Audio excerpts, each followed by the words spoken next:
Vamos dar prosseguimento aqui. Hoje é a última aula. Vamos terminar aqueles exercícios que estão na reta, que estão no finalzinho. E fazer...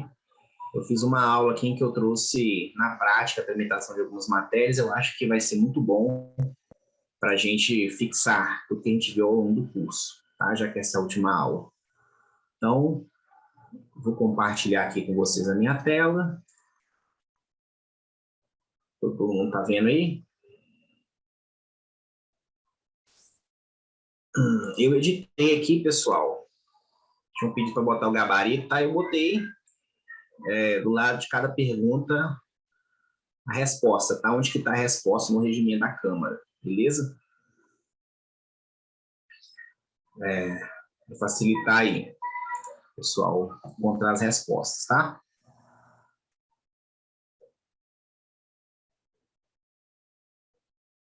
Então, a gente tinha parado aqui, né? Então, aqui, continuando as perguntas da aula passada, tá todo mundo, se tiver com regimento aí, quiser abrir, tá bom? É bom que fica mais familiarizado aí, onde está cada assunto desse.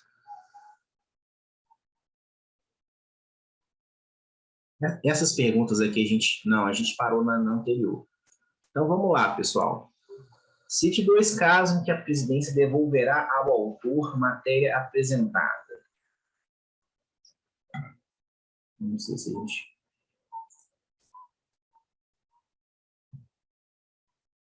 Vamos lá, começar com a primeira pergunta. Rapidinho, para a gente já passar para a parte prática, que eu acho que é a parte mais proveitosa da aula. Então, aqui é aquela análise prévia da presidência, gente, artigo 137. Quando for evidentemente inconstitucional, outro caso, quando for alheio às competências da Câmara, né? Também é um outro caso. Como são escolhidos os relatores das proposições nas comissões? Quem que escolhe? Tá aí, o gabarito aqui, ó, artigo 41, parágrafo 6º do regimento. Quem que escolhe? O presidente da comissão. Presidente da comissão, isso mesmo. Qual o prazo que os relatores possuem para oferecer seu parecer nas comissões?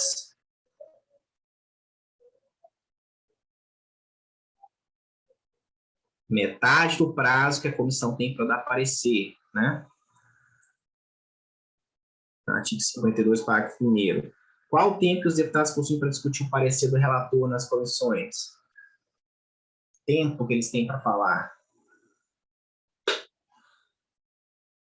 Se for membro, 15 minutos, né? Se não for membro, 10 minutos. Qualquer deputado pode discutir, lembrando, né? Importante, qualquer deputado pode discutir matéria de qualquer comissão. O que vem a ser voto em separado?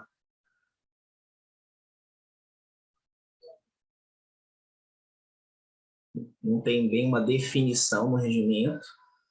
Ele cita nesses dispositivos aí, voto em separado, mas é uma declaração de voto. Então, o deputado apresenta como ele votaria, tá? Diferente do relator.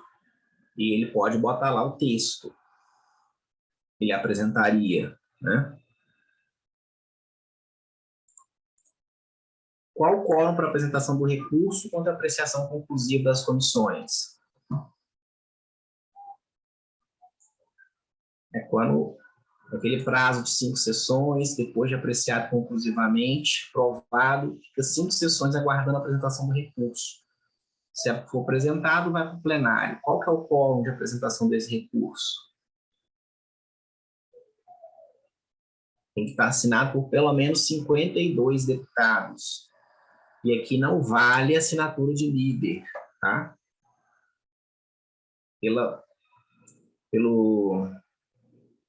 É o quórum de 1/10 dos membros da casa. É um quórum constitucional, o regimento só replica o que está na Constituição. Esse quórum que é constitucional, 1/10 dos membros da casa.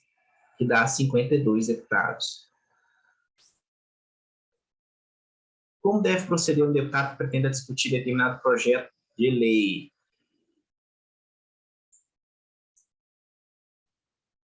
Ele se inscreve antes de iniciar a discussão, tá? Quanto tempo disporá um deputado para discutir um projeto de lei em plenário? Regra geral, está no artigo 174, é 5 minutos. Mas, nos projetos em regime de urgência, é 3 minutos, tá? Que está lá no artigo 157, parágrafo 3º. Quais são as hipóteses de encerramento de discussão?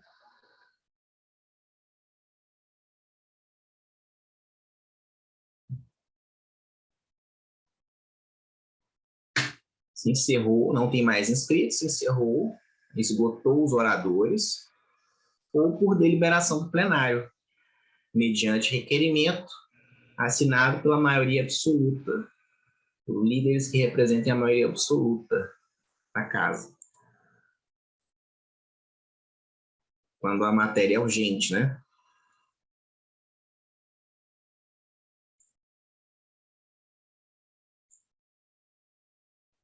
A quem cabe desempatar a votação no caso de votação ostensiva? Votação aberta. Quem desempata a votação?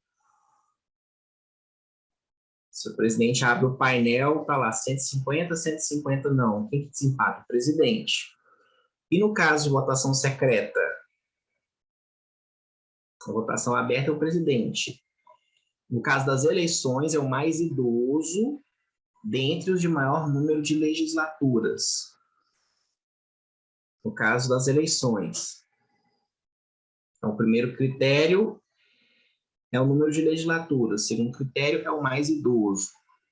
E no caso de votação secreta, o que o regimento manda? Manda que se repita a votação até desempatar. Qual a diferença entre votação pelo processo simbólico e votação pelo processo nominal?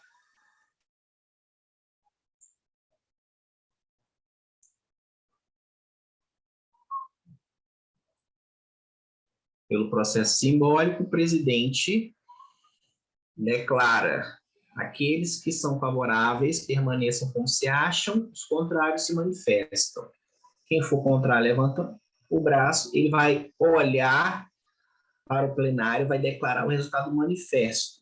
Aí ele vai interpretar quantos tem, ele não vai contar, ele vai interpretar e vai declarar o resultado.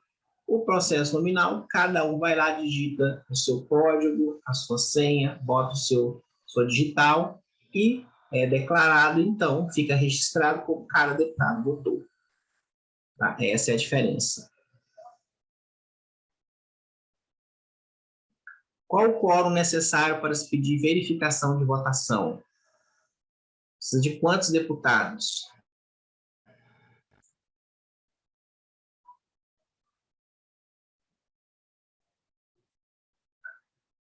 Quórum tem que ficar decorando mesmo. Não tem jeito, não tem como. E um regimento tem vários tipos de quórum.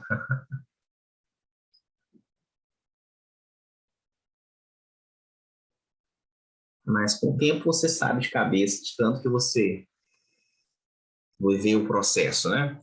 Caso de verificação de votação, são 31 deputados. O regimento fala 6/100 dos membros da casa, o que dá 31.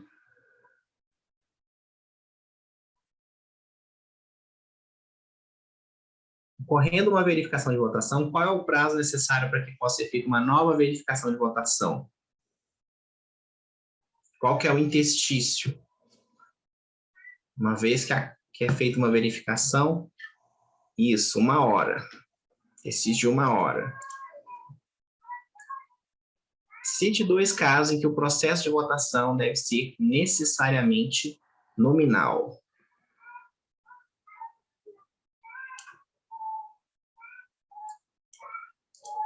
O processo tem que ser nominal, obrigatoriamente, não pode ser simbólico.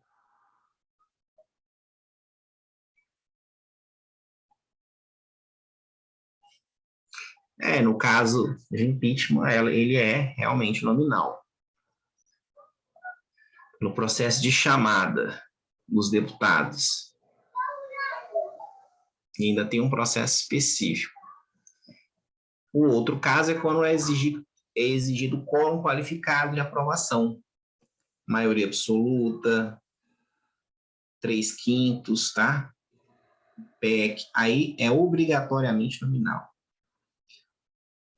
Cite 2 casos em que o processo de votação deve ocorrer por escrutínio secreto. Quando tem que ser secreto? As eleições tem que ser secreto. Eleição da mesa, membros da mesa, presidente, tá? Quando a Câmara tem que fazer indicações também. No caso de suspensão das imunidades parlamentares, no caso de decretação de estado de sítio também, tá? São alguns casos. Mais comum é nas eleições, quando a Câmara vai escolher membro do TCU, membro do Conselho Nacional de Justiça, Conselho Nacional do Ministério Público, aí é secreto. Quanto tempo cada líder possui para orientar sua bancada antes da votação? Não, antes tem essa aqui, ó, o que vem a ser encaminhamento da votação e quanto tempo os deputados possuem para falar nessa fase?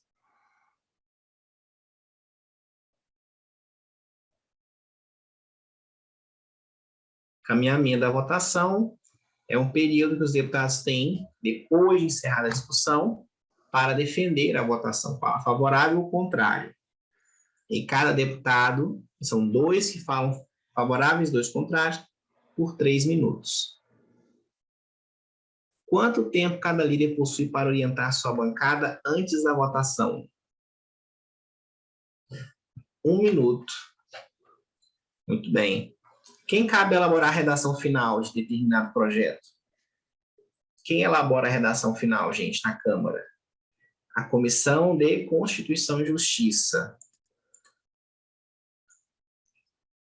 A quem cabe elaborar a redação do vencido de uma PEC após a aprovação em primeiro turno?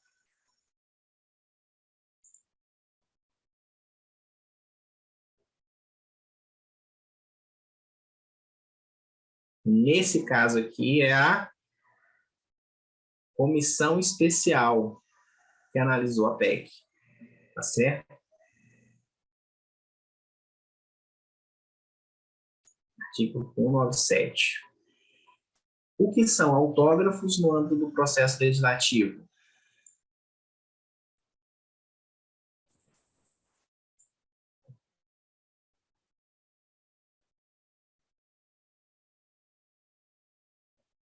Autógrafos é o documento, né, com processado da matéria, contendo todo o arquivo, todo o histórico de tramitação, que é enviado ou para o Senado ou para a sanção. Tá? Depois que termina a tramitação, é feita a redação final e são enviados em autógrafos ou para o Senado ou para a sanção. Tá certo? Então, a gente encerra aqui os exercícios e agora vamos aqui para essa aula aqui, em que nós vamos analisar a tramitação, tá, gente? Fiquem à vontade para participar, pessoal. Nós vamos analisar a tramitação de algumas matérias que tramitaram recentemente na casa e vocês vão ter a oportunidade de ver que, na prática, os conceitos, tá bom? A primeira matéria que eu queria trazer para vocês aqui é uma medida provisória. Então, tá aqui. Medida provisória 1085, foi apresentada aqui dia 28 de dezembro do ano passado, né? Tá aqui o autor e a ementa dela, o que trata, tá? Sistema Eletrônico de Registros Públicos. Então, é disso que trata a medida provisória. Bom, quando isso daqui eu tirei da ficha de tramitação, tá? Que está lá no site, no portal da Câmara. Lá na ficha de tramitação, tem aqui os prazos da medida provisória. Como a gente viu na aula de medida provisória, quais são os prazos? Tem uns prazos importantes, né? Então, o primeiro prazo que a gente tem aqui, gente, é o prazo para emendas. Qual que é o prazo para emendas de acordo atual? Vocês lembram?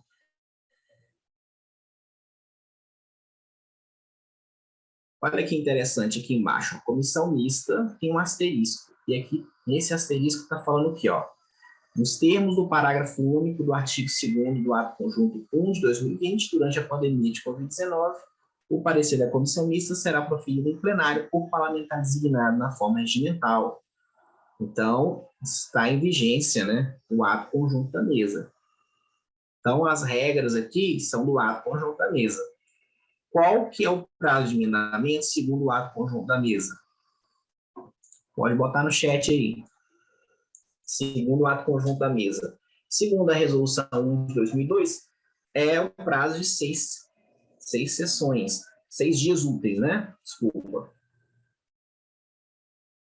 E o prazo o ato conjunto 1 de 2020? 2 dias úteis. Até o segundo dia útil após a publicação da medida provisória, não é? Podem ser apresentadas emendas. Mas, professor, ela foi publicada dia 28 de dezembro. Sim, mas lembra que durante o recesso não contam os prazos? Qual que é o primeiro dia útil? Depois do dia 28 de janeiro, de dezembro. É o primeiro dia da próxima sessão legislativa, dia 2 de fevereiro, que é um dia útil. Então, o emendamento, o segundo dia útil era o dia 3 de fevereiro. Então, o emendamento, receber emendas, foi até o dia 3 de fevereiro de 2022. Que é a regra do ato conjunto 1 de 2020, correto? Confere? Foram 2 dias, né? Até o segundo dia útil. Além dessa data, que trouxe também a data de sobrestamento de pauta. Qual que é o prazo constitucional de sobrestamento de pauta?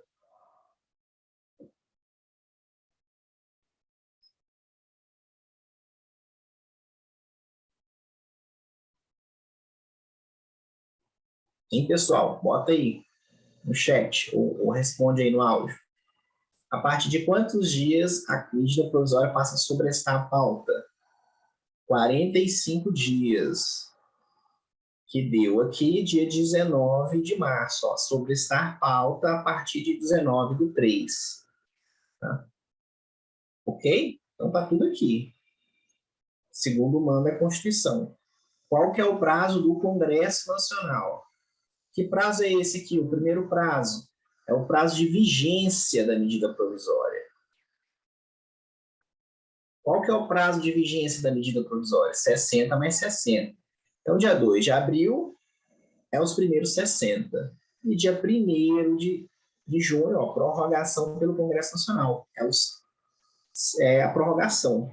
São 60 dias corridos, exatamente, que só se suspendem durante o período de recesso. Por isso que, apesar dela ter sido editada dia 28 de dezembro, o prazo só começou a contar dia 2 de fevereiro, que é quando começou a sessão legislativa. Porque até dia 1º de fevereiro, a sessão legislativa é recesso, né? A sessão legislativa, lembra, lá no início do curso, quando eu falei, sessão legislativa, está lá na Constituição, o Congresso Nacional se renunciar dia 2 de fevereiro a 17 de julho, 1º de agosto a 22 de dezembro.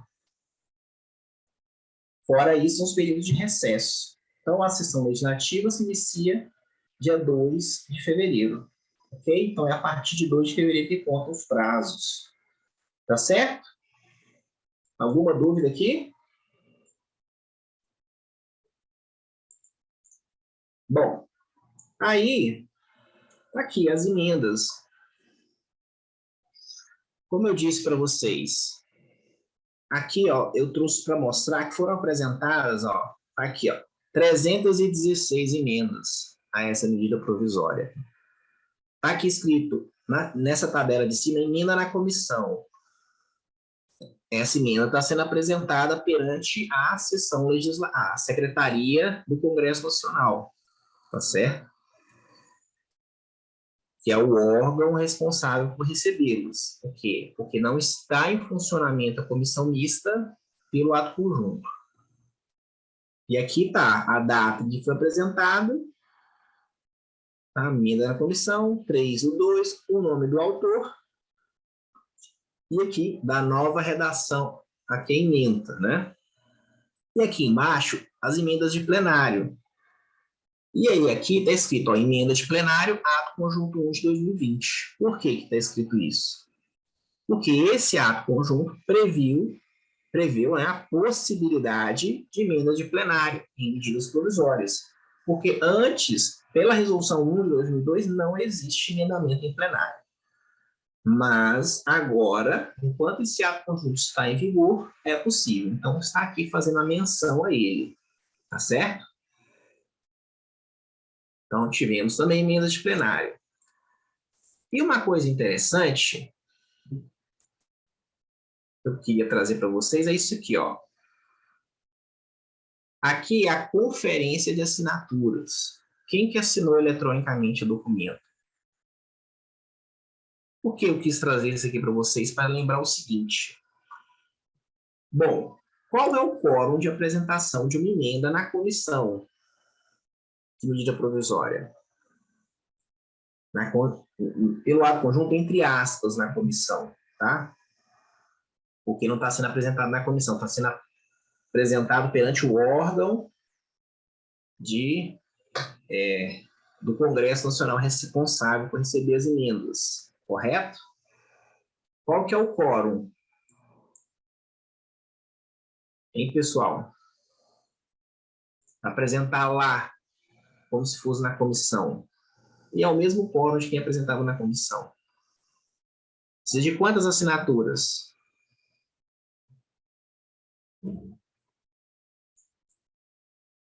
Só precisa de uma. Só precisa da assinatura do deputado. Tá? Mas quando chega no plenário da Câmara, o que o ato conjunto disse? O ato conjunto de 1 de 2020, que podem ser recepcionados emendas e destaques nos plenários das câmaras de acordo com as regras regimentais de cada casa.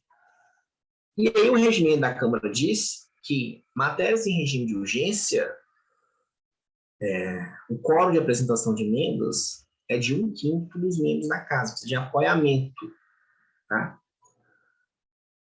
Aí, quando a medida provisória está tramitando na casa, tudo que se refere a projetos em regime de urgência é usado para medida provisória. A medida provisória é considerada uma matéria em regime de urgência. Então, isso vale para discussão. Isso, o tempo para discutir a medida provisória é o mesmo tempo das matérias em regime de urgência. E isso vale também para apoiamento, a emenda de plenário. Tá? Se exige o apoiamento de 1/5, tá, gente? Digamos assim, usa-se a mesma regra regimental da matéria em regime de urgência para a medida provisória. Tá? Enquanto estiver aceitando emenda de plenário, a medida provisória precisa do apoiamento. A mesa exige o apoiamento. Tá certo? Então tá aqui, ó. A conferência de assinaturas. E agora vamos analisar aqui, passo a passo aqui, a tramitação, tá bom? Acho que é muito... Vocês estão vendo aqui o ponteiro do mouse quando eu mexo? Sim. Sim? Então tá. Então aqui, ó, dia 5 de maio, foi pautada a discussão em turno único. Designado relator, tá aqui, para proferir parecer em plenário a matéria e as emendas pela comissão mista. Então, aqui, como manda o ato conjunto 1, parecer em plenário, tá certo? Tá aqui, parecer proferido em plenário, que conclui pelo atendimento dos pressupostos constitucionais de relevância e urgência. Como eu disse para vocês, a comissão mista e as casas têm que se pronunciar. Antes de se pronunciar sobre o mérito, ela tem que se pronunciar se pelo atendimento dos pressupostos constitucionais de relevância e urgência. Tá? Porque a Constituição diz que, em caso de relevância e urgência, pode ser editada medida provisória com força de lei e por aí vai. Então, está aqui, o parecer do relator tem que se pronunciar sobre isso. Tá? Então, ele se pronunciou pelo atendimento dos pressupostos constitucionais, pela constitucionalidade, pela adequação financeira orçamentária e, no mérito, pela aprovação. E pela rejeição de todas as emendas apresentadas. Ok? Então, está aqui. Então, percebam que aqui ele não apresentou uma subemenda. Tá? Primeiro detalhe aqui, ele não apresentou uma subemenda. Ele rejeitou todas as emendas. Quando isso acontece, vai à votação as emendas em globo e a medida provisória, separadamente. Se ele tivesse apresentado o projeto de lei de conversão, iria o projeto de lei de conversão. Tá? Bom, aqui ele não apresentou o projeto de lei de conversão. Tá certo? Então, vamos lá. Discutiu a matéria, o deputado, encerrada a discussão, provavelmente aqui encerrou-se por ausência de oradores, tá? O projeto foi emendado, foram apresentadas emendas de plenário e designado relator para proferir parecer as emendas de plenário pela comissão mista, da mesma forma. E aqui ele concluiu pela rejeição das emendas de plenário, parecer as emendas de plenário proferido pelo relator pela comissão mista do Congresso Nacional, que conclui pela constitucionalidade e adequação financeira e orçamentária e no mérito pela rejeição. Ok? Então, encaminhou a votação. Aí, depois, perceba novamente, parecer as emendas de plenário. Ele ofereceu uma subemenda? Um projeto de lei de conversão? Não. Ele deu pela rejeição das emendas. Então, vai a voto a medida provisória original. Tá? Isso é importante acompanhar. Se ele tivesse acatado alguma emenda, ele poderia ter dado uma nova versão. Ok? Mas não foi isso que ele fez. Então, vamos lá. Depois do parecer as emendas de plenário, nós temos o quê? O encaminhamento da votação. Então, está aqui. Quem encaminhou a matéria? Parece aqui os deputados que encaminharam a votação. Ok? Após o encaminhamento, tem a votação. No caso da medida provisória, primeiro eu voto o atendimento dos pressupostos constitucionais de relevância e urgência e depois o mérito. Quando eu voto os pressupostos constitucionais de relevância e urgência, eu falo que eu estou fazendo a apreciação preliminar. Tá? Então, está aqui, votação preliminar em turno único, aprovado em apreciação preliminar, o parecer da comissão mista na parte em que se manifesta a opinião favorável ao atendimento dos pressupostos constitucionais. Então, está aqui. E depois vota-se o mérito. Então, teve uma votação, essa votação aqui foi simbólica, porque não há... Quando a votação é nominal, aparece aqui, ó, isso daqui que está aparecendo aqui embaixo. Aparece o resultado, tá? Aprovada, no caso aqui, ó, votação quanto ao mérito, turno único, aprovada a medida provisória, ressalvados os destaques. Tá aqui o resultado da votação, que foi nominal, ok? Depois da votação do mérito, o que é votado? Os destaques, como nós vimos aqui.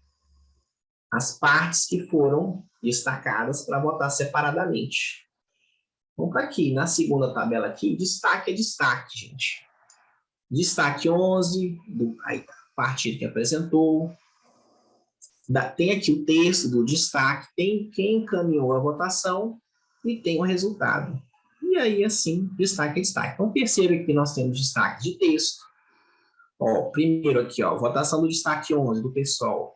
Destaque para votação em separado, artigo 3º, inciso 7º, a linha B da medida provisória, para fins de sua supressão. Então, aqui é um destaque de texto. Tá certo? Percebam que nós temos destaques de emendas, tá? Destaque da emenda de comissão 19 aqui, ok? Então, tem mais um tipo de destaque, ok? Outro destaque aqui, alguns destaques que foram apresentados que foram retirados, ok?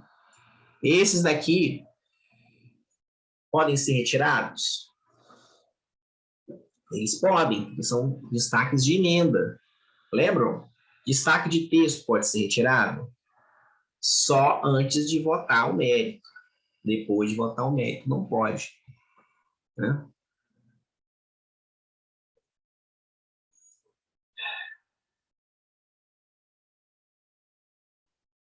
E aí, após a votação de todos os destaques, o que nós temos aqui? A votação da redação final, aprovação da redação final e envio da matéria ao Senado Federal. Então, aqui a gente tem todo o descrito aqui na ficha de tramitação, tudo aquilo que a gente viu, todas aquelas etapas que a gente viu e que a matéria passa no plenário, tá? Parecer de plenário, discussão, emendas de plenário sendo apresentadas, encerrada a discussão, o relator dando parecer a emenda de plenário, encaminhamento da votação, votação do mérito, no caso de medida provisória, votação dos pressupostos constitucionais, depois votação do mérito, depois votação dos destaques, depois a votação da redação final, e depois a aprovação da redação final e envio ao Senado. Tudo isso aconteceu no mesmo dia, na mesma sessão, percebam. Tudo isso aconteceu no dia 5 de maio, tá bom? Alguma dúvida aqui, pessoal? Então, aqui é o exemplo, né, de tramitação de uma medida provisória, tá? Isso é o resultado? Aqui tem o resultado. Aqui é a ficha de tramitação, ficha de tramitação. traz tudo que aconteceu. Tá. Né? Aqui estão os resultados das votações, de cada votação, de votação de cada destaque. Como cada deputado votou, dá para saber também. Você pode entrar lá na sessão, no registro da sessão, e tem como cada deputado votou. Aqui traz só o resultado, né? Mas no registro das sessões, nas notas taquigráficas, tem, além disso, como cada deputado votou. Tá certo?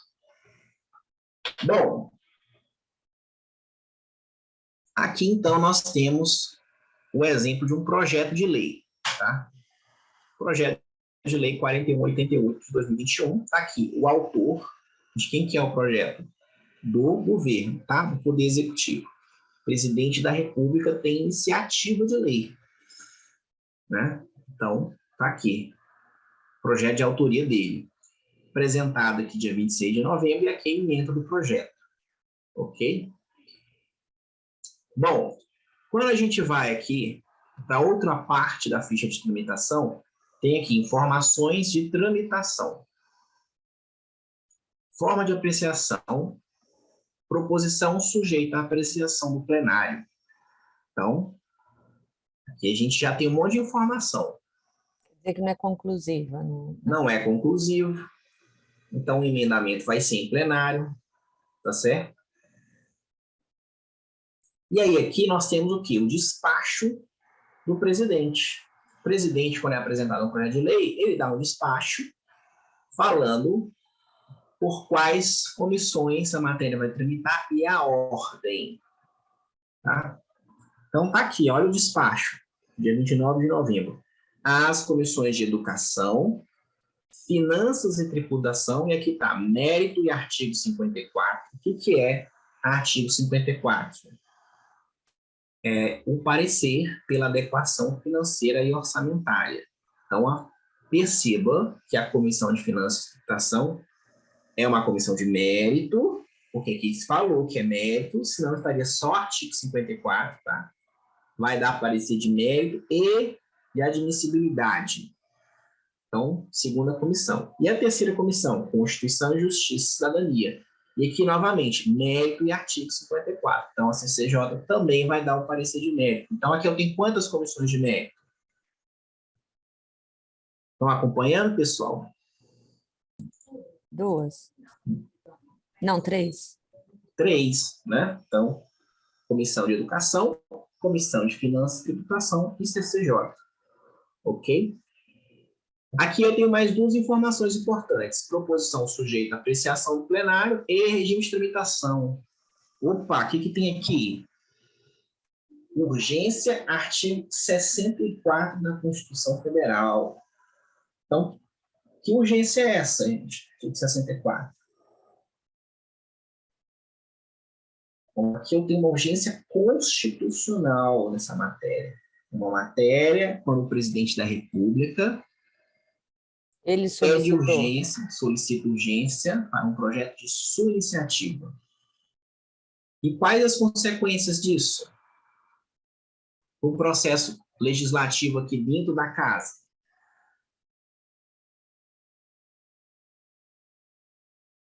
Então, tá aqui, ó. Primeira consequência. Prazo de 45 dias para apreciação na Câmara dos Deputados sobre esta pauta a partir de 24 de fevereiro. Então, eu tenho um sobrestamento de pauta.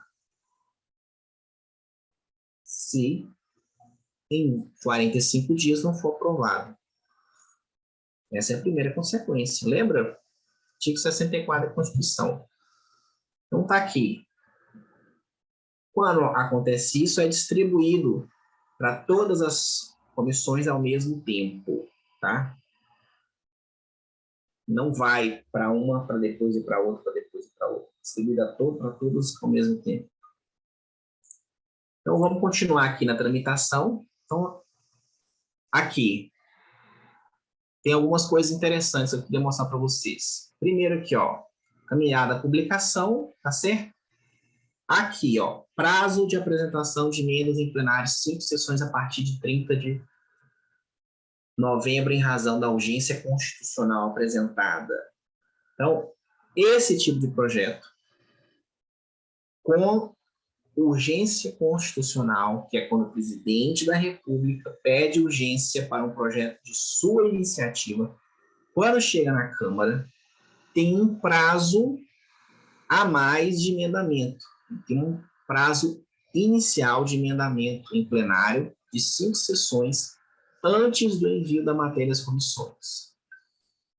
É só esse tipo de projeto que tem isso. Não existe, entendeu? Esse é um tipo é um prazo de emendamento que só tem para esse tipo de projeto. Aonde está previsto isso? Previsto no ato da mesa, 177 de 1989.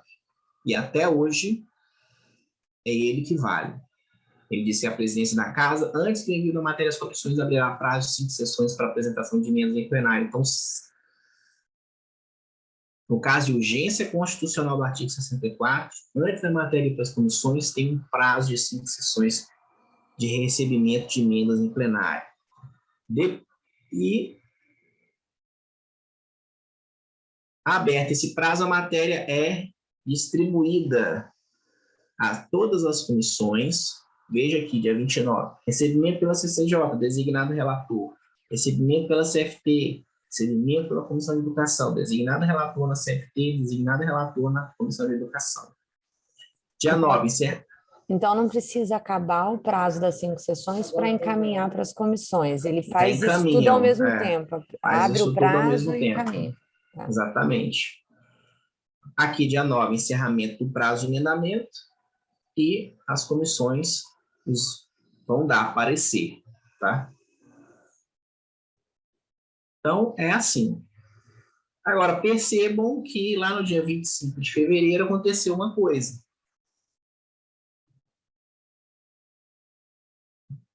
A apresentação da mensagem de cancelamento de urgência pelo Poder Executivo. Olha só o que aconteceu. Ele pediu para retirar a urgência constitucional. Professor, antes, só um detalhe. Vai estar rolando 5 sessões de prazo para apresentação de emendas e as comissões vão estar fazendo parecer. Eles vão fazer o parecer de algo que ainda está sendo emendado? Como que procede eles vão isso? se manifestar sobre o projeto. Ou eles vão aguardar terminar para fazer Em geral, aguarda terminar o prazo de 5 sessões. Porque essa distribuição é já para a matéria chegar na comissão, ser designado relator, mas, de ordinário, ele vai aguardar o prazo e depois vai oferecer o parecer. Tá certo?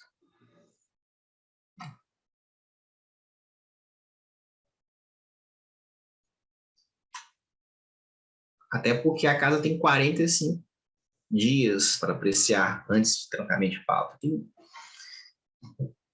É um prazo, dá tempo de todas as comissões darem o seu parecer. Mas é porque, no regimento, quando a matéria tem regime de urgência, a distribuição, né, é para todas as comissões ao mesmo tempo.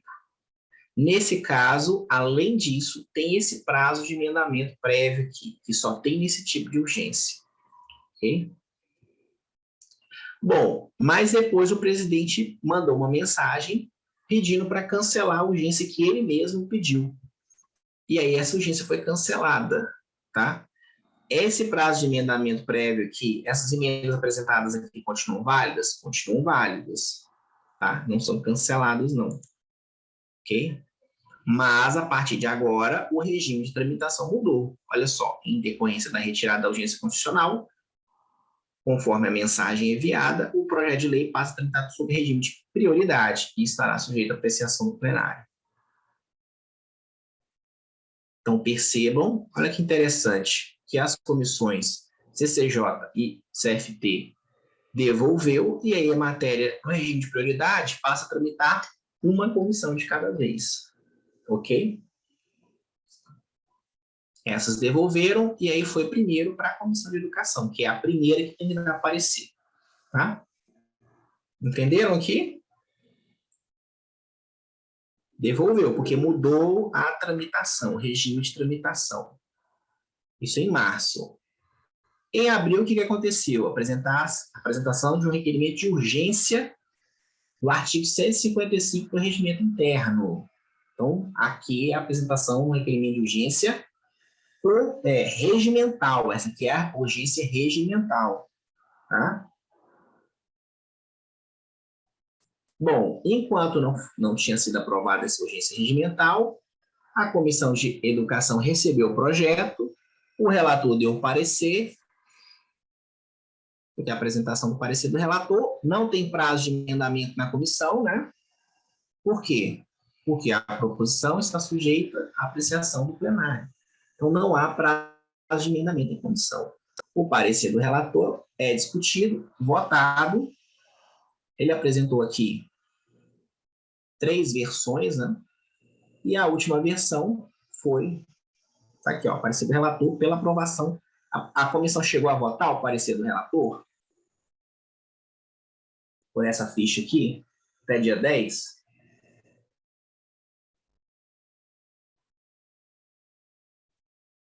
Não. Não, ainda não votou. Ainda é só parecer do relator. Tá? E aí, aqui que aconteceu dia 17? Aprovado o requerimento que requer urgência. Opa! Aqui embaixo, a alteração do regime de tramitação dessa proposição em virtude da aprovação do requerimento. Então, aprovou o requerimento de urgência, a proposição deixou de ser prioridade, passou o regime de urgência. Designado relator, deputado João Maia.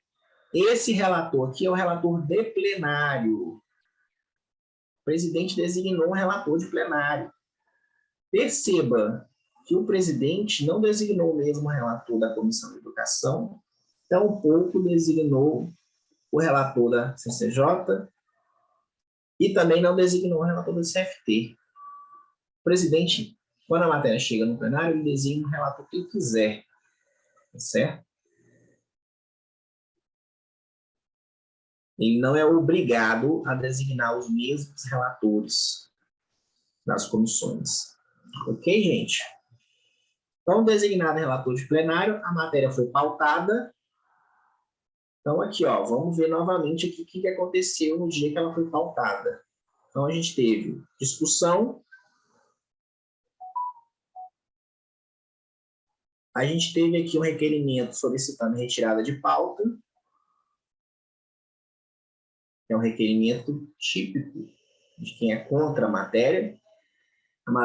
O requerimento teve encaminhamento, encaminhou a votação, deputado Sâmia, o requerimento foi rejeitado, está aqui o placar. Designado relator para proferir parecer ao projeto e as emendas prévias de plenário pela Comissão de Educação. E ele deu parecer pela Comissão de Educação. Está aqui o parecer pela Comissão de Educação, na forma do substitutivo. Ok?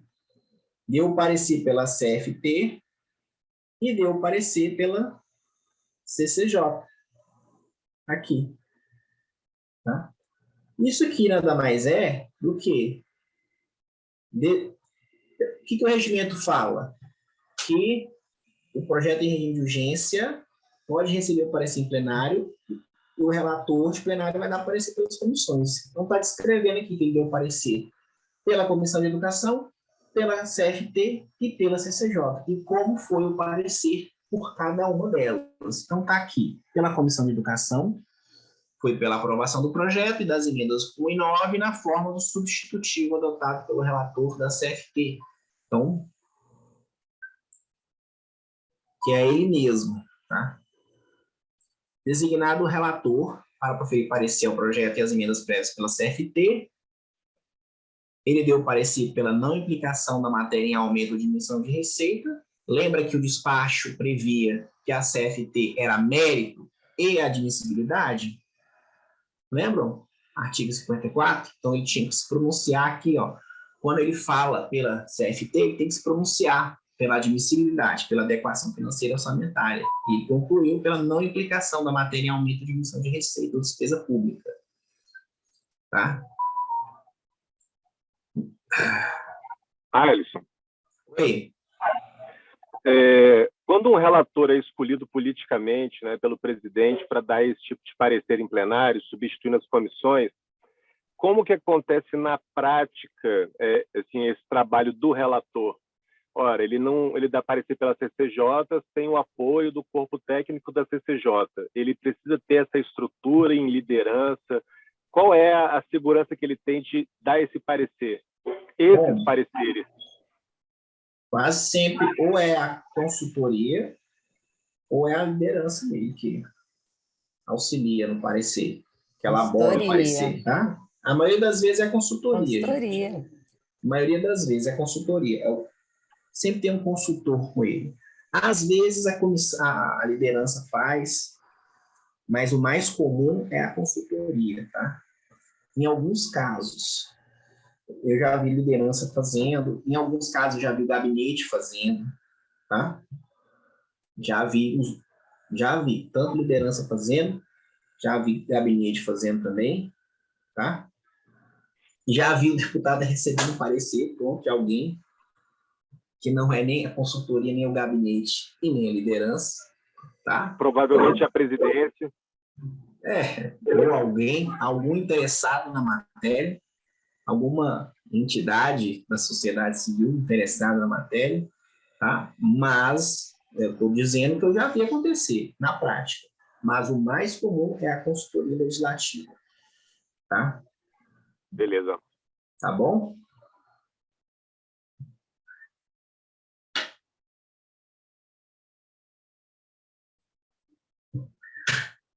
E aí, tá lá. Relatório, voto, né? E o parecer por cada uma das comissões. ele não apresenta 3 vezes, quase sempre é um único texto, e lá está o parecer, como vota pela Comissão de Educação, pela CFT e pela Comissão de Constituição e Justiça, tá? E aqui está simplesmente descrevendo como foi para cada uma delas. Então, voltando aqui à CFT, gente, está aqui, no mérito, pela aprovação do projeto das emendas 2009 na forma substitutiva adotada. Então, É um poder grande, né, professor? pelo CFT. É um poder muito grande. Na verdade, ele pode tem. invalidar todo um trabalho que foi feito, Sim, com mais tempo, com mais ele não tem, estudo, ele tem fazer o que total ele quiser. liberdade. Ele tem total liberdade aqui de dar o parecer que ele entender melhor, tá? Ele não está vinculado ao trabalho prévio. Ok? No caso aqui, pela CCJ, ele deu pela constitucionalidade, no mérito pela aprovação, na forma do substitutivo adotado pela CFT e rejeição das demais emendas. Então, aqui ele concluiu pelo substitutivo. Qual o texto que vai a voto até o momento? Do relator de plenário. O substitutivo, exatamente, o do relator de plenário, o substitutivo que ele ofereceu pela CFT, em plenário. Ofereceu um substitutivo pela CFT em plenário. É esse texto que vai a voto até o momento. Só que não acaba aqui. Depois dele dar o parecer de plenário, o que acontece? A discussão da matéria. E durante a discussão da matéria podem ser apresentadas novas emendas, tá certo? Então, vamos lá. Terminou aqui a apresentação do parecer. Nós tivemos um novo requerimento aqui, solicitando adiamento da discussão por uma sessão, né? Como a gente viu lá na aula de tramitação, é possível o adiamento da discussão por 1, 3 ou 5 sessões, dependendo do regime de tramitação. Como aqui a matéria está em regime de urgência, é possível adiamento por uma sessão, tá? Certo? Lembrado? De quem que é o requerimento de adiamento de discussão? Da bancada do PT. Aqui, quem encaminhou a votação. No encaminhamento dos requerimentos, é o orador favorável ou contrário, lembra? O deputado favorável ao requerimento encaminhou, o contrário, ninguém se inscreveu, provavelmente. O requerimento foi a voto e foi rejeitado. Aqui, votação nominal. Sempre em votação nominal ou porque foi solicitado? Não, é em votação nominal. Aqui, mas como aí eu não disse para vocês. Aí provavelmente pediram um pedido de verificação aí? Ou pediram que fosse... Como que virou a votação nominal desse requerimento? O que eu disse para vocês? Porque no momento, o mais comum é o presidente já dar a nominal de ofício. É o que mais está acontecendo. Por quê? Porque até a resolução 21 de 2021, a orientação de bancada tinha que acontecer toda para poder ter a votação. Aí agora, o presidente pode iniciar a votação, ele não precisa esperar todo mundo orientar a bancada para iniciar a votação. Então, a maioria das vezes, é mais fácil ele iniciar a votação nominal e proceder à orientação de bancada, porque até todas as bancadas orientarem, já deu quórum. Então, hoje, ele só usa a votação simbólica se a matéria for consenso a ponto de todo mundo abrir mão, ou a maioria abrir mão de orientar. Se não for, ele prefere iniciar o processo de votação nominal. Tá certo? Para agilizar. Tá mais rápido fazer dessa forma. Então, virou a nova regra. A gente está tendo mais votações nominais do que tinha antes. Simplesmente porque agora pode começar antes de terminar a orientação de bancada, de todas as bancadas. Algo que não era possível, porque o regimento não permitia. Agora permite. Então, rejeitado o requerimento, discussão da matéria, está aqui a lista de todos os deputados que discutiram a matéria, encerrada a discussão.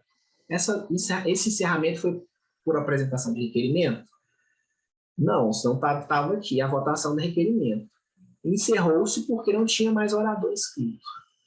Tá?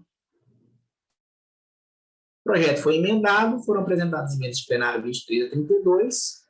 Depois, se o projeto recebe emendas em plenário, essas emendas precisam receber o parecer do relator. O mesmo relator, designado para proferir parecer as emendas de plenário por todas as comissões, tá? Ele deu parecer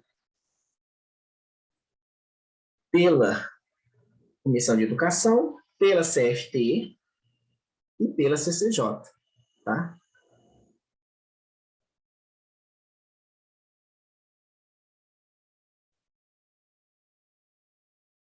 Agora eu queria trazer a atenção de vocês aqui para essa parte de baixo.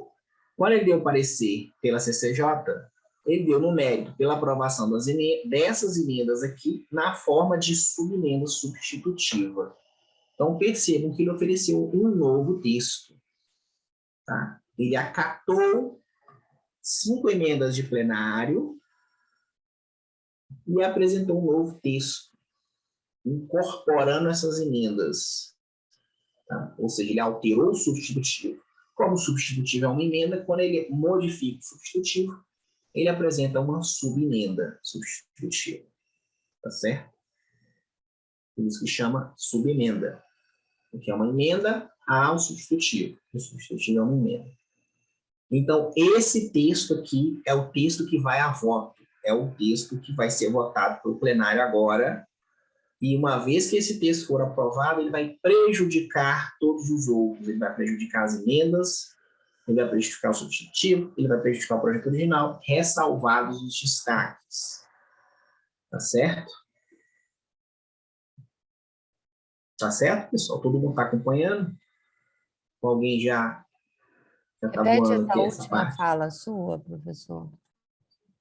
Quando esse texto aqui é o texto que tem preferência para a votação.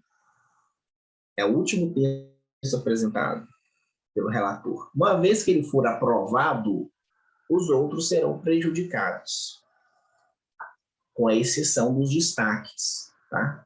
Os destaques os destaques de bancada têm que ser votados um a um. Mas o que não estiver destacado será prejudicado com a aprovação dessa subemenda substitutiva, tá? Ok? Então, esse é o texto que vai a voto, que vai valer, que vai ser aprovado ou rejeitado. Após a apresentação dessa subemenda, a gente teve aqui ainda uma votação de um requerimento de adiamento da votação por uma sessão. Então, percebam que quando a gente falou sobre votação, a gente viu que é permitido adiamento por 1, 3 ou 5 sessões, dependendo do regime de tramitação. Essa proposição está em regime de urgência, é permitido adiamento por uma sessão. Esse requerimento foi apresentado, teve encaminhamento, foi... Bom, aqui não tem um registro, né, da votação do encaminhamento, do requerimento. Provavelmente ele deve ter cortado na hora de eu trazer, e foi rejeitado. Depois da rejeição dele, eu tive aqui o encaminhamento da matéria, tá? Encaminhamento da votação da matéria. Que é, depois já terminou a discussão, o relator já deu parecer, votou-se o requerimento de adiamento, rejeitou, a matéria vai a voto. Antes disso, tem o encaminhamento da votação. Então, tá aqui, encaminharam a votação da matéria,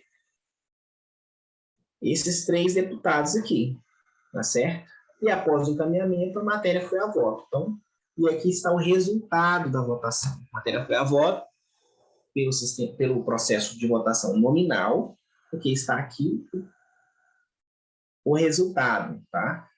Essa subemenda foi aprovada. Então, aprovada a subemenda substitutiva global, projeto de lei, aprovado pelo relator da CCJ, ressalvados os destaques. Então, está aqui, 260 sim, 111 não. Essa matéria aqui, qual é o quórum de aprovação dela?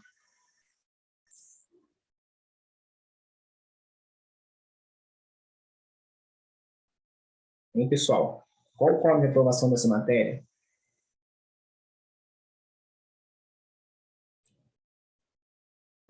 Maioria absoluta? Não. É um projeto de lei ordinário. Tá, maioria simples, né? Tá Maioria presente a maioria. simples, presente a maioria absoluta. Foi contemplado o quórum? Foi, né? Quórum de votação 371. Tem maioria absoluta votando? Tem. E teve maioria simples, 260 sim, 111 não. Ok? E aí, após a aprovação da matéria, são votados os destaques. Então, temos destaques de texto aqui, ó. Primeiro destaque 15 aqui, destacou todo um capítulo, tá? De texto. Foi mantido. Aqui o destaque de emenda, rejeitada. Aqui o destaque de texto também. Foi mantido o texto. Aqui também o destaque de uma expressão, olha só. Destaque para votação separada é a expressão, pelo período de até 180 dias, contado da data. O Ok? professor tem defesa do destaque? Sim, cada destaque tem um orador favorável e um contrário. Perceba que aqui tá, abaixo de cada destaque tem como encaminhou a votação do destaque. Sim, mas geralmente o favorável é o próprio autor do destaque? O destaque é o autor da emenda, quase sempre. Ele, e um orador contrário, tá certo? Então percebam, por exemplo, esse daqui encaminhou a votação a autora do destaque, ó, o destaque é do pessoal, encaminhou o líder do pessoal, provavelmente ela assinou o destaque. E o relator encaminhou também contra o destaque. Tá? Ele se inscreveu para encaminhar contra, para falar contra o destaque. É um favorável e um contrário. No encaminhamento da votação da matéria, 2 favoráveis e 2 contrários. 2 contrários. No encaminhamento da votação dos requerimentos e dos destaques, é um favorável e um contrário. Tá?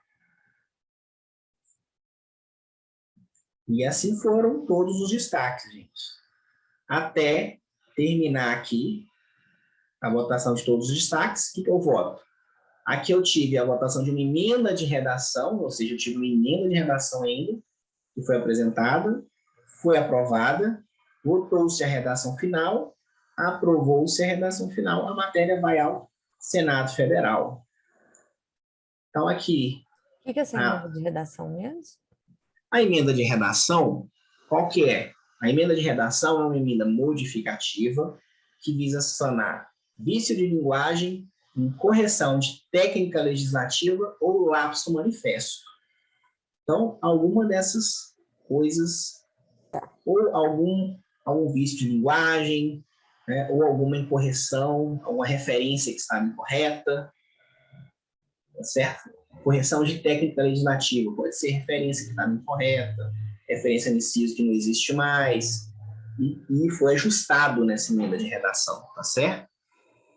Algum erro que estava no texto, que não modifica o mérito, mas era um erro, e que foi corrigido nessa emenda de redação, tá? É para isso que serve a emenda de redação. Após apresentar a votação, a aprovação, foi aprovada a redação final, a matéria vai ao Senado aqui, ó. Autos à sessão de autógrafos. Nós temos uma sessão de autógrafos aqui, que a apresentação do autógrafo na mesa e remessa ao Senado Federal pelo ofício. Então, está aqui também. Todo processado vai para uma sessão aqui na Câmara que junta todo processado em autógrafos, apresenta para a mesa remete ao Senado Federal por meio de um ofício, tá? Tranquilo, pessoal? Alguma dúvida aqui? Então, aqui a gente viu a tramitação de um projeto de lei. Deu para ver bastante coisa aqui, né? Que a gente viu aí ao longo do curso. Alguém ficou com alguma dúvida? Não entendeu alguma coisa?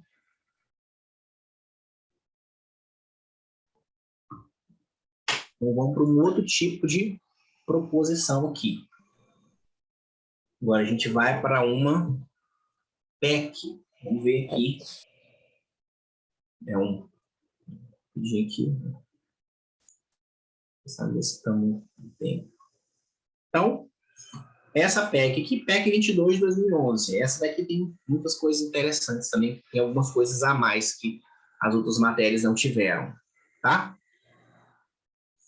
Então, vamos lá. Essa PEC foi apresentada quando? Em 2011, ó. 4 de maio de 2011, está aqui, expondo sobre os agentes comunitários, né, de saúde e agentes de combate às endemias. Vamos ver quando que ela foi aprovada. Informação de tramitação, proposição sujeita a apreciação de plenário e regime de tramitação especial. Está mencionando artigo 202 do regimento, junto com 191, inciso 1º. Primeiro despacho, para onde vai a PEC?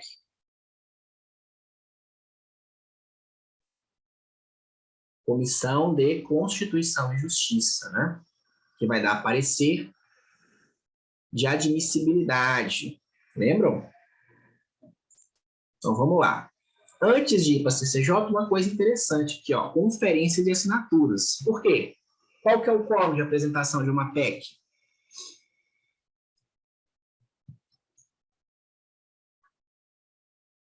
Hein, pessoal? Maioria absoluta? Precisa de quantos deputados assinando a PEC? 171. Um terço dos membros da casa. Gente, dá 171, tá? Esse é o quórum de apresentação de uma PEC. 171 deputados, um terço da Câmara, ou um terço de senadores, quando é lá no Senado, ou o presidente da República sozinho pode apresentar uma PEC. E a Constituição ainda prevê que mais da metade das assembleias legislativas dos estados juntas podem apresentar, o que é muito raro acontecer. Não me lembro de uma PEC dessa forma. Quase sempre ou é apresentada na Câmara, ou no Senado, ou pelo presidente da República. Então, o quórum de 171 foi alcançado, aqui, ó. Nessa época aqui, não é como hoje, né? Eram assinadas uma a uma. E aí foram confirmadas 212 assinaturas, não conferem 7, repetidas 15, total 234, o que vale ao 212. Então, tiveram 212 deputados assinando essa PEC. Então, o quórum foi atingido. Então, ela pode tramitar na Câmara, tá? Então, vamos lá. Na CCJ, então, 2011 ainda, ó. Recebimento, designado relator. Apresentação do parecer. Parecer do relator pela admissibilidade. Certo? Quantas sessões a CCJ tem para dar esse parecer, pessoal? Qual que é o prazo que ela tem para dar esse parecer? Admissibilidade PEC.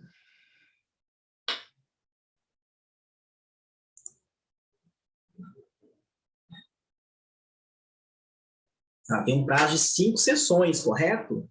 E aí, ela respeitou o prazo de 5 sessões? Foi recebido dia 18 de maio. O parecer só foi aprovado em outubro. E aí? Passou muito, né? É o que acontece, né? Na maioria das vezes. Prazo extrapolado. Mas o que pode acontecer se o prazo for extrapolado?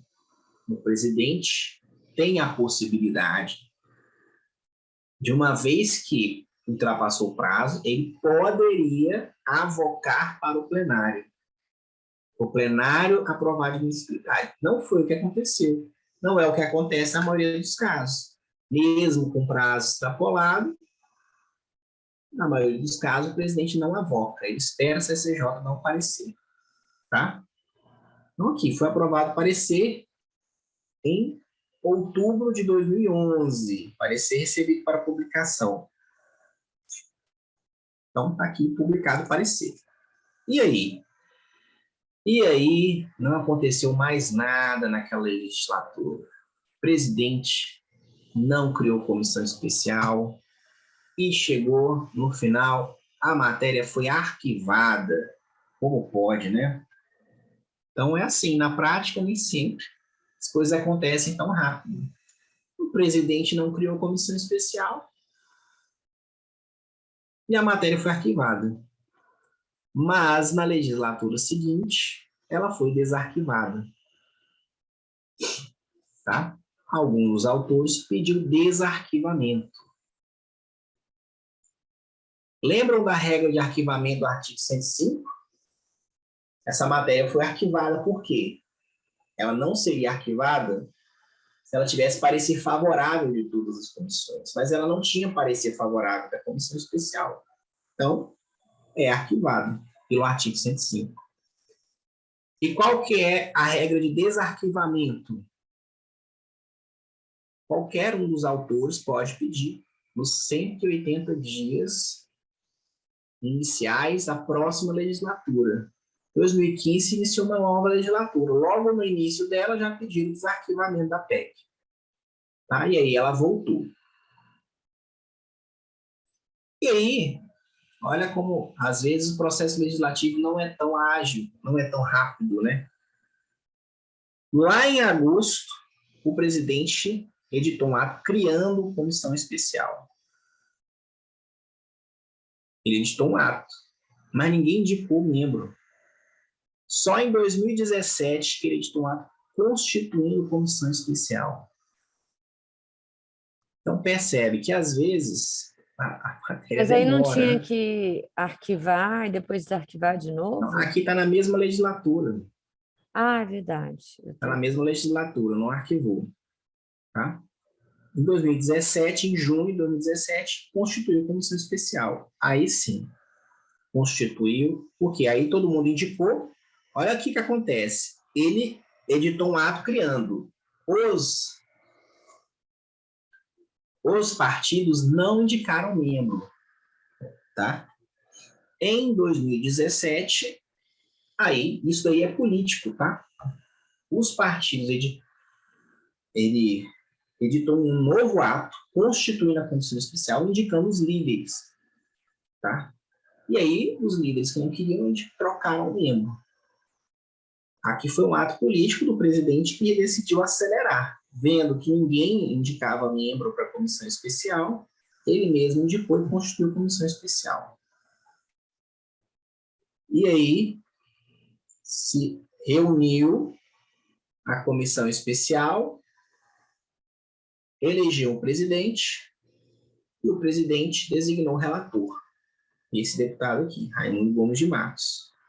E aí, designado relator, abriu os prazos de emendamento em plenário. Prazo de emendas na comissão especial, que é o prazo de 10 sessões, né?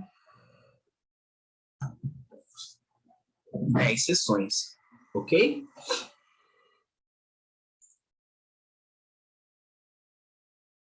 As emendas foram recebidas, publicadas, o relator apresentou seu parecer. Quando ele apresentou seu parecer, ainda teve um pedido de vista aqui na comissão especial. Tá? Onde está previsto o pedido de vista? Lá no artigo 57 do regimento interno da Câmara. Tá? Foi dado o pedido de vista, prazo de vista foi encerrado, o parecer foi a voto, foi aprovado, e aí foi publicado. Tá? O parecer que concluiu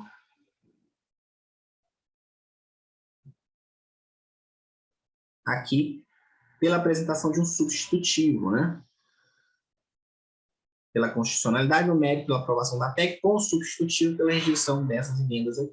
Então, ele modificou, deu um substitutivo em agosto de 2017, foi publicado. E aí, 5 anos depois, a PEC foi pautada no plenário. Então, veja bem, tem interstício, mas, como eu disse para vocês, quem designa a ordem do dia é o presidente, ele não está amarrado, entre aspas, a nenhuma regra. Ele pauta quando a decisão é política. Ele só foi pautar, o presidente da época não pautou A PEC ficou com o parecer da comissão especial aprovado, vários deputados podem pedir para a matéria entrar na ordem do dia, mas as condições políticas para a matéria entrar só aconteceram 5 anos depois. Então, só em 2022, nesse ano, em março, a matéria foi pautada. Ok? Então, teve discussão. A PEC tem que ser qual que é a regra regimental de PEC. Discussão e aprovação em 2 turnos. Né? Com um quórum qualificado de aprovação. Então, tive aqui discussão em primeiro turno. Aqui os deputados que discutiram a matéria, encerraram a discussão em primeiro turno. Aqui eu ainda tive um destaque de preferência para o projeto original. Né? Aprovada a preferência, olha só que interessante. O que é isso daqui? Que preferência é essa? Tá? Quando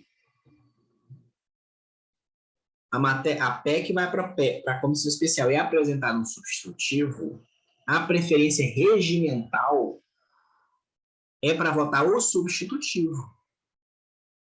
E o substitutivo, uma vez aprovado, prejudica a PEC original e as emendas, ressalvados os destaques. Mas é previsto a possibilidade de se pedir a preferência para o texto, por um outro texto que não seja o substitutivo, que não seja a preferência regimental. Foi o que aconteceu aqui. Pediu-se preferência para votar a PEC original. Havia esse destaque. E esse destaque foi aprovado. Uma vez aprovado, o que vai a voto é a PEC original, o texto original, e não o texto do substitutivo. Ok? E uma vez que a PEC original seja aprovada, ela vai prejudicar o substitutivo. Então, veja bem. Aprovada a preferência, votação em primeiro turno. Qual que é o quórum de aprovação da PEC em primeiro turno? Preciso de quantos votos favoráveis? 3/5. 3/5. Que dá quantos deputados?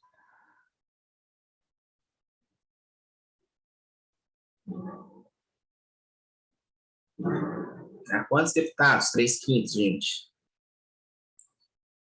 308, né? Aqui eu tive quantos votos favoráveis? 438. Então, foi aprovado com ampla maioria essa PEC aqui, tá? Consequência, fica prejudicado o substitutivo. Votou-se as emendas da comissão com parecer pela rejeição, foram rejeitadas. Depois votaram-se os destaques. Muito importante, o destaque da PEC, para ser aprovado, também precisa do quórum de 3/5. Tá? Qualquer texto para ser aprovado precisa desse mesmo quórum. Tá? Ô, professor, mas os destaques seguintes a esse destaque 1, provavelmente era destacando trechos do substitutivo, não era? Uhum. Aí, a partir do momento que aprovou o destaque 1, esses outros seriam prejudicados, não?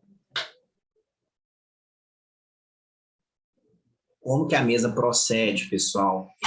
Quando o destaque é pela supressão e o texto é mudado o texto e o dispositivo continua, ela redireciona o destaque. Tá? É assim que a SGM faz. Ela não prejudica o destaque, não. Senão, toda vez que fosse apresentado um novo texto, as lideranças teriam que trocar os destaques. Então, se eu estou destacando o artigo 11 do substitutivo, e lá no meu destaque eu coloquei artigo 11 do substitutivo, é apresentada uma subemenda. O artigo 11 ainda está lá, eu não preciso ir lá e colocar um novo destaque falando, o artigo 11 da subemenda. Não, eles redirecionam o destaque, tá? Eles fazem isso. Nesse caso aqui, eles fizeram o mesmo dispositivo que estava no substitutivo, estava no texto original. O objetivo do destaque era suprimir. Eles mantiveram o destaque. Tá? O destaque era para suprimir. Ok? Na prática, isso é tudo muito rápido, né? É muito rápido ou para? Tem alguns minutos. É rápido. Mas, nesse caso aqui, se fosse, olha só, interessante, esse destaque aqui, quarto do novo, foi redirecionado, porque os mesmos dispositivos que eles queriam suprimir no substitutivo estavam no texto original. Agora, se eles estivessem pedindo para suprimir algo substitutivo que já tinha sido suprimido no texto original, que não existia no texto original, aí o destaque teria caído, teria sido prejudicado, porque o objetivo dele já teria sido alcançado, tá certo? Quem faz essa avaliação é É a um grupo SGM. técnico da É SGM. a SGM lá em cima. É a PLEN, com auxílio, muitas vezes, do consultor da matéria, tá? Eles usam as regras regimentais, tá? Aplicam o regimento na hora lá, tá certo? Bom, então tá aqui encaminhamento do destaque, votação do destaque, tá? Prejudicado o destaque 2 e o destaque 3, porque eles tinham o mesmo objetivo de um outro que já tinha sido aprovado, a matéria vai ao segundo turno. Após a matéria ir para o segundo turno, o que aconteceu aqui? Eu tenho um interstício de 5 sessões, não tenho? Mas aqui, ó, aprovado o requerimento, senhores líderes que solicita a quebra do interstício. Como eu disse para você, é possível quebrar, foi o que aconteceu nesse caso. Aprovou-se o requerimento de quebra de interstício, discutiu-se em segundo turno, encerrada a discussão em segundo turno, votou-se em segundo turno e foi aprovado em segundo turno, também por ampla maioria, 5.450 votos favoráveis. Votou-se a redação final, aprovou-se a redação final, a PEC foi ao Senado. Então, terminou a tramitação na Câmara aqui, né? Após 11 anos de tramitação, a PEC foi para o Senado. Esse não aí, 462, na verdade é o total, né? Tá errado aqui, tá? 5.450, não 12, total 462. Que é um erro material lá na ficha de tramitação. Ok, pessoal? Com alguma dúvida aqui? Acabamos de ver, então, as regras aqui de tramitação de uma PEC, né? E, por último, aqui, eu trouxe um projeto de lei conclusivo. Então, a gente viu uma medida provisória, a gente viu um projeto de lei sujeito à apreciação do plenário, que tinha até urgência constitucional e foi retirado. A gente viu uma PEC, e agora a gente está vendo um projeto de lei que, olha só, aqui o autor, a ementa, e aqui, ó, forma de apreciação, proposição sujeita à apreciação conclusiva pelas comissões, regime de tramitação ordinária, tá? Então, ela é uma apreciação, uma matéria conclusiva. Qual que é o despacho dela? Por quais matérias ela vai tramitar? Despacho está assim, Comissão de Finanças e Tributação, mérito e artigo 54, e CCJ, artigo 54. Então, quantas comissões de mérito tem essa matéria?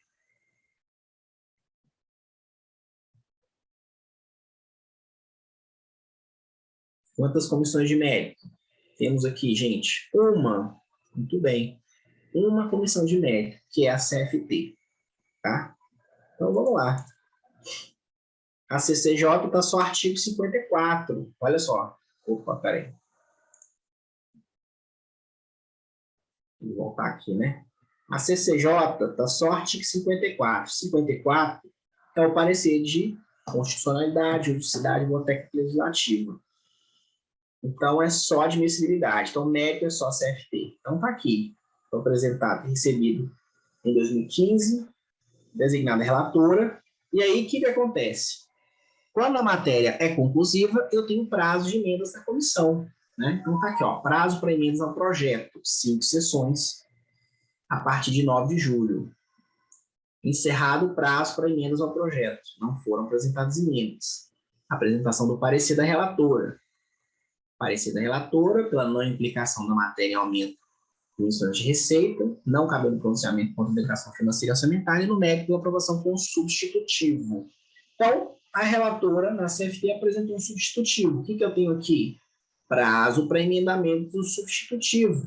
A matéria não é conclusiva? Então Quer dizer que ela prazo. fez uma emenda de relator, porque não tinha emenda. Ela apresentou um substitutivo.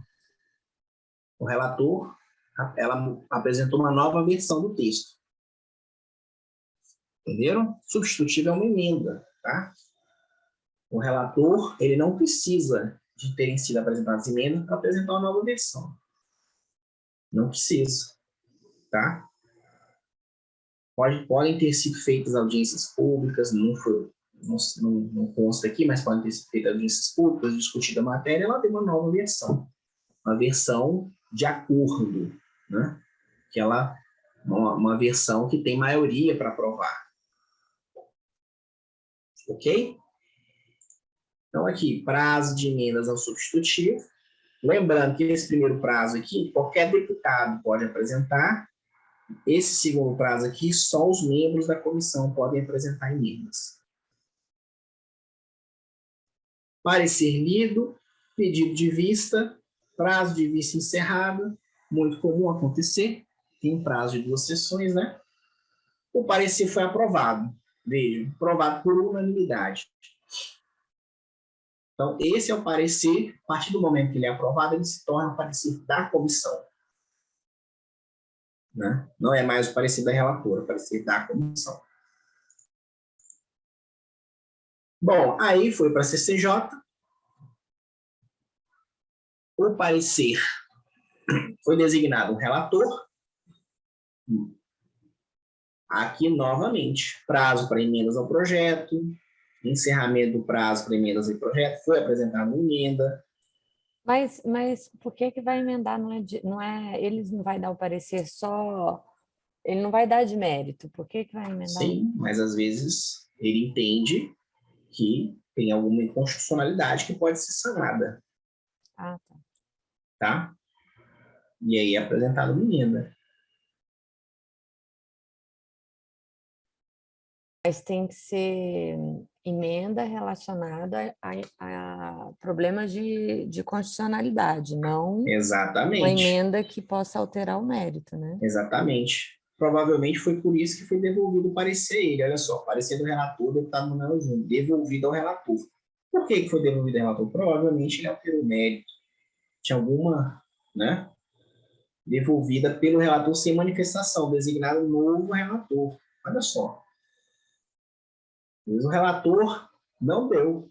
É designado relator, ele não dá parecer ao projeto, né? É designado um novo relator. O novo relator que deu o parecer, pela constitucionalidade técnica legislativa, deixe do substitutivo da Comissão de Finanças e Tributação, injuridicidade da emenda 1.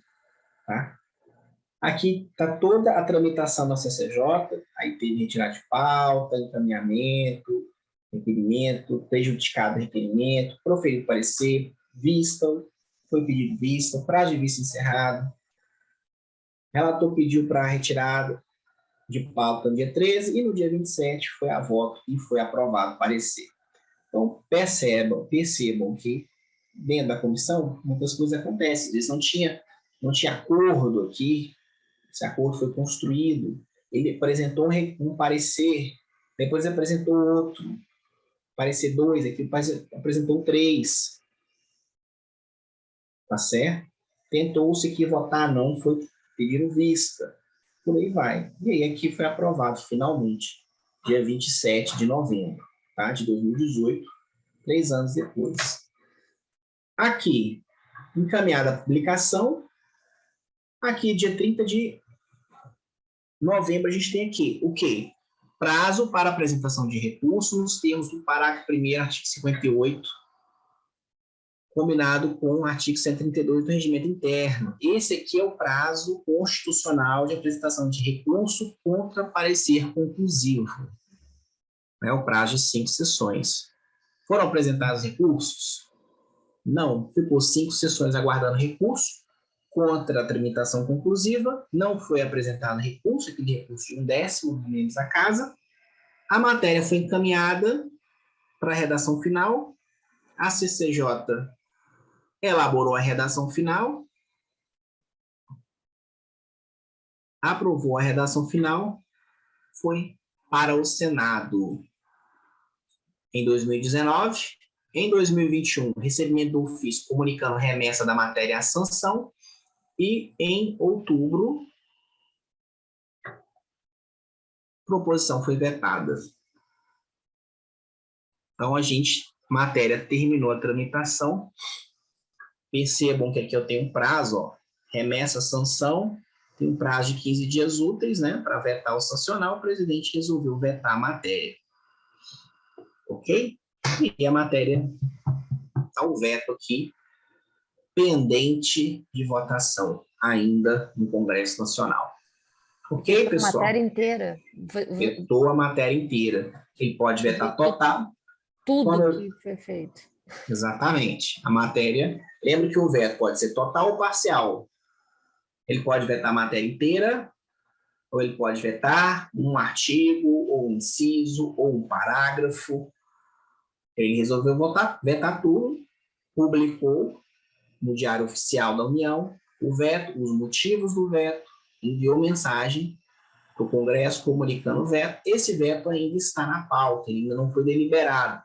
Ele pode ser derrubado por maioria absoluta da Câmara e do Senado. E aí, uma vez derrubada a matéria, vai virar lei. Se não tiver maioria absoluta do Senado e da Câmara, o veto vai permanecer e aí todo o trabalho, enfim, foi em vão. Esse projeto aqui, ele requer sanção do presidente da República, né? Então, pessoal, aqui a gente encerra, tá? Alguém ficou com alguma dúvida? Então, queria agradecer aí a todos. Me colocar à disposição também, trabalho na liderança Solidariedade, se alguém tiver alguma dúvida, puder ajudar, tá? Estou à disposição.